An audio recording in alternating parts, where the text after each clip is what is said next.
ভারত থেকে যে প্রথমবার মহিলাদের দাবা বিশ্ব চ্যাম্পিয়ন হবে তা আগেই ঠিক হয়ে গিয়েছিল। প্রশ্ন ছিল কে জিতবেন, 38 বছরের কোনেরু হাম্পি না 19 বছরের দিব্যা দেশমুখ। শেষ পর্যন্ত বাজিমাত করলেন দিব্যা। সোমবার টাই ব্রেকারে তিনি হারালেন হাম্পিকে।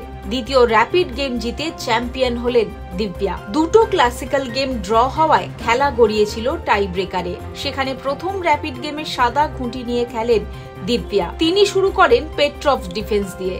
দুই প্রতিযোগী আক্রমণাত্মক খেলছিলেন, দ্রুত চাল বিনিময় হচ্ছিল, সময় কম ছিল, কিন্তু দেখে বোঝা যাচ্ছিল কেউ জেতার মতো জায়গা নেই। ফলে বাধ্য হয়ে ড্রয়ের সিদ্ধান্ত নেন দিব্যা ও হাম্পি। দ্বিতীয় র্যাপিড গেমে সাদা ঘুঁটি নিয়ে খেলেন হাম্পি। তিনি শুরু করেন কুইন্স গ্যাম্বিট দিয়ে। কালো ঘুঁটি নিয়ে খেললেও দিব্যা জয়ের জন্য মরিয়া হয়ে উঠেছিলেন। তিনি সময় কম নিচ্ছিলেন, অন্যদিকে হাম্পি চাল দিতে বেশি সময় নিচ্ছিলেন।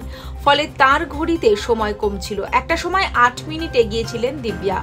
বাধ্য হয়ে ড্র করার চেষ্টা করেন হাম্পি, কিন্তু পারেননি।